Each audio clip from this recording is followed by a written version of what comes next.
reason why no one's excited about the technology not going anywhere. And I think we need to understand the big problems we're solving first. And that hopefully cuts out the frustration. But I think we look for certain technologies. What excites us is when people bring us disruptive business, because that's really what we are. I think that's really great feedback for all of the companies that are pitching to the telcos, even, the Cisco words and all of that, bringing that business angle in and making that very clear. Right. It's very good feedback. I was going to say, the other thing that comes to mind in terms of what should a startup not try to do, and it's a fine line, but Azita mentioned, hey, sometimes you get an operator that shows you some love, and then you come back to the equipment vendor, and I think that can be a constructive piece of data that helps sort of start a more active dialogue with maybe a larger equipment vendor where you feel like you're not getting as much attention, and that's the plus way to do it.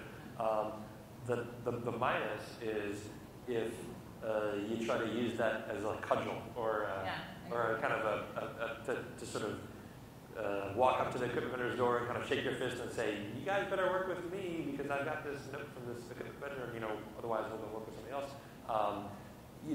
There's certainly startups that have tried to take that approach, and it's a pretty high risk avenue to take, and I think it's probably not nearly as constructive as trying to use that endorsement as a way to try to accelerate an already existing dialogue. Yeah. I think that's a great comment as well.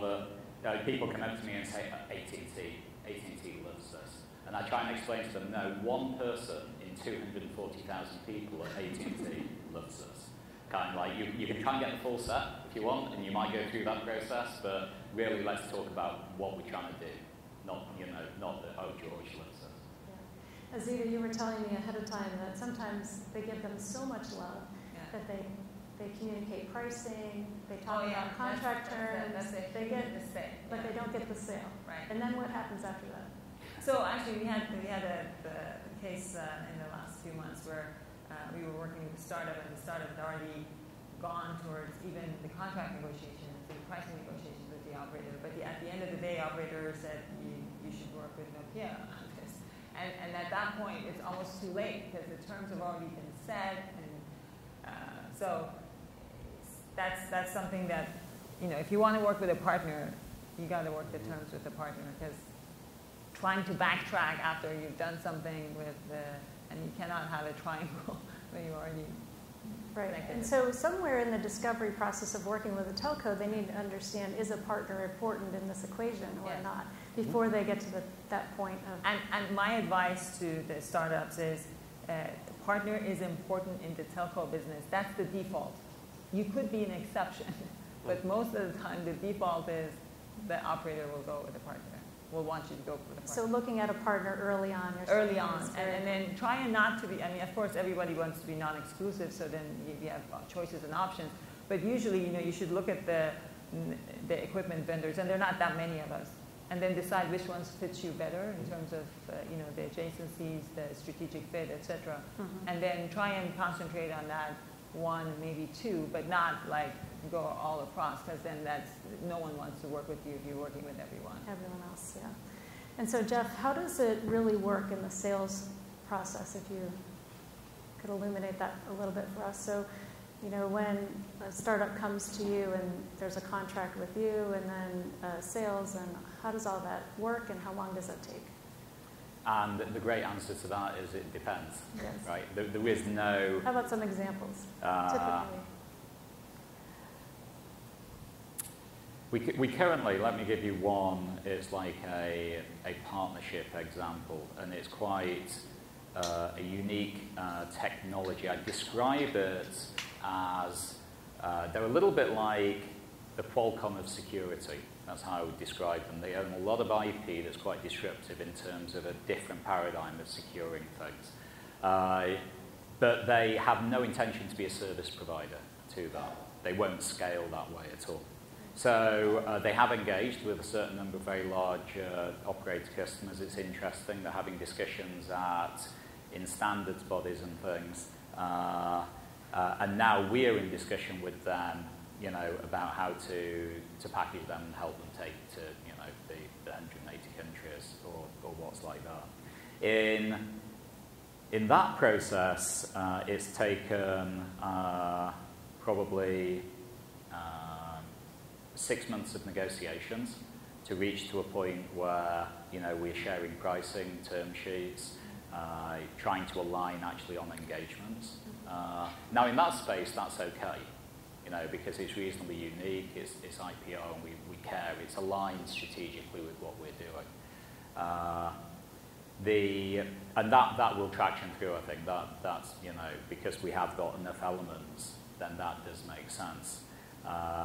We will go direct, they will go direct. What is interesting as well, just as a heads up, a lot of people come to us to treat us like a channel, right, to scale. But in our day and age, where a lot of the value can be distributed, in a very kind of low-friction way, then quite often we're interested in working with companies that are disruptive in certain areas we are not, industries, because then you become a channel for us as well, which is another example here.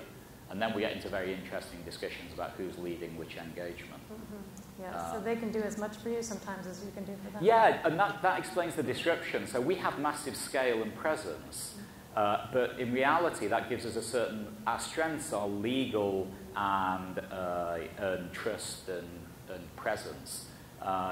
The reality is that small companies have a lot of assets today, actually, that we would like to leverage in a much more quid pro quo sense. That's very interesting. You guys want to comment on that? I wanted to pick up on something that Philip and I talked earlier, and Geoff kind of mentioned that too, is that we're all in this together, right? You want to bring a lot of innovation to telco industry. And I know, we're trying at Nokia to be much more responsive to our partners and through our organizational changes and so forth. But I hear from some of my VC colleagues that they say, it's really hard to invest in startups that get into telco because telco cycles are so long. So, this is a problem that we all have to put our heads together collectively and solve, because we do want the startups to get seed funding and continue, because that's how we grow and evolve, and that's how we can serve our customers, whether that is good for the operators, it's good for all of us. So we got to practice partnering thing and make it more frictionless as much as possible. Yeah, so let me ask a question specifically about funding. And the reason that I ask is a startup can sometimes, occasionally, run out of funding. Mm-hmm. And they need to make payroll, they need to get that next investment, they need to do something and kind of in a hurry. Partners, telcos, not known to be in a hurry generally, and maybe move a little bit slower. So how do you make that mismatch in velocity kind of work for both yourself and the startup? It's a good question. I think there's probably different ways different companies could answer that. I think on the equipment vendor side for Cisco, one of the things that we actually do is we make venture investments as well, alongside financial investors. Now, I think, like Azita said, there's sort of a dynamic just on the financial investor side that's probably more challenging than it was 5 or 10 years ago. But the other thing, in addition to dollars, that I think an equipment vendor can provide is a degree of legitimacy or reference for a startup who's looking to raise more money. And there's always a bit of a fine line you need to walk there. But there's definitely early stage companies, I think, that have put our logo and the engagement that they've had with our product teams, into their investment decks. There may not be revenue yet that they're realizing as part of that engagement, but the work that we're doing with them has definitely given them a degree of validation that's allowed them to go out and raise more money. So I think there's kind of the direct piece, which is how can we kind of help put dollars in, but there's also the indirect piece, which is how can we provide validation to the company as they're trying to raise more capital. So multiple models exist for that funding stream that comes out of the partner. And how about from the telco? Is there funding from that part of the partnership? Well, okay, so the funding Philip carefully said, they're not funding. They're giving them some approval on their technology and the fact that you're interested in them, and they use that interest as a bragging card to get the next level of funding from the VCs, right? Because I mean, I think that the corporate ventures, whether it be telco or we have our own Nokia growth partners as well that invest in company. Of course, we have corporate development that looks at acquisitions. Those guys are not good sources for sustaining yourself, right? Because the cycles are long, and corporate venture capital is not going to invest in something if you don't already have something major going and so forth. So don't look at those sources for funding. But in addition to what you said, to use that relationship to go in and raise your next level of funding, the other thing is some of the companies we work with, their technology applies both to telco and normal enterprises. So they can use the normal enterprise part of their business to sustain themselves while this telco is developing. So the telco revenues, when they come, they'll be much bigger. But until they come, this other part can pay the rent. Yeah, I'll just come back to the first thing. We can't carry on doing it the way that we're doing it, right? We have to change. I mean, it really is, and I'll just say it's leaving communism behind and embracing growth. And all of us have one problem, actually, as a collective industry, is that actually the disruptive growth is not in our industry. Why isn't innovation happening inside our industries for what we're speaking about on here? Somehow we can't get out of our own way to actually to find those right working models. So I think as we go through this next wave of change and we start to, move on to connecting everything else other than people, then I think we have to look at our own working and operating models and actually understand how to collaborate. Yeah, I want to just make sure there's time if anybody has questions. Step up to the microphone. Go ahead.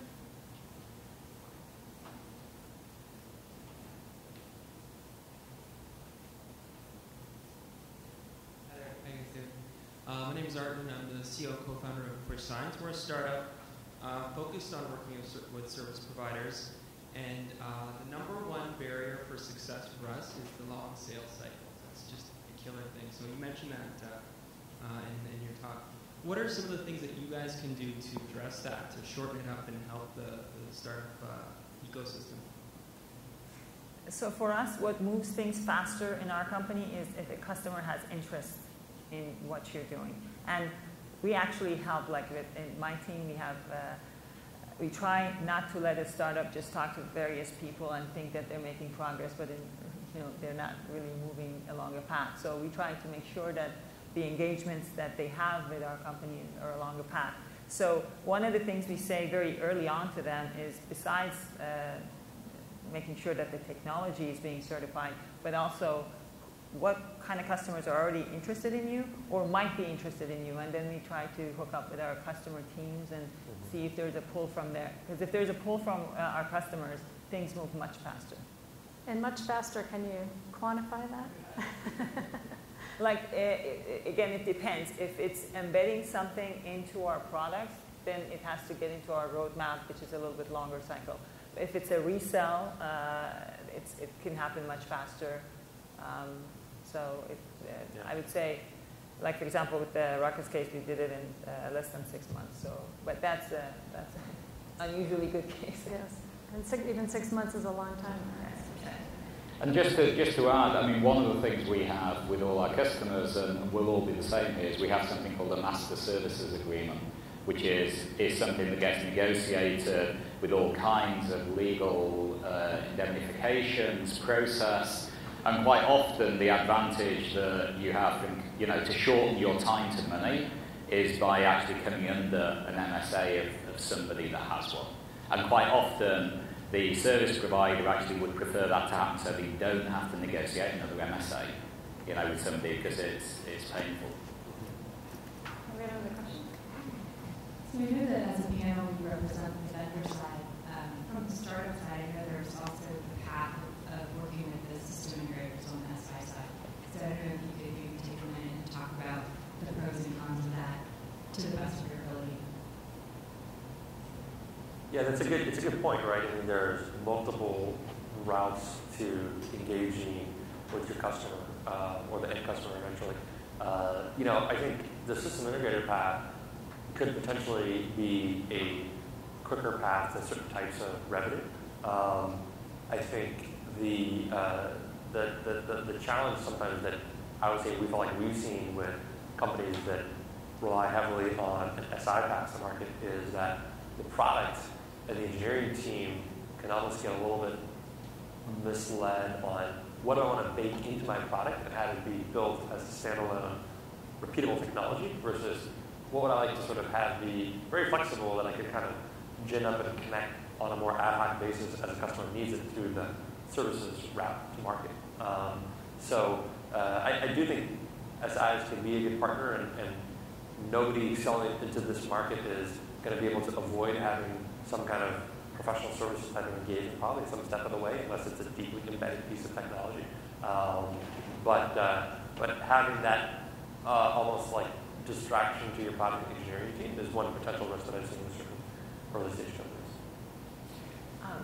What I have seen is even if you're a great software company and you're trying to enter the telco world and you have a great brand in IT and you work generally with normal IT SI type people, we've even had, early this week we had a conversation with a huge software company and they wanted us to work with them to get into telcos because when it comes to the actual telco core network, we're not talking about the IT side of telco, they really want to go with somebody who is one of the vendors.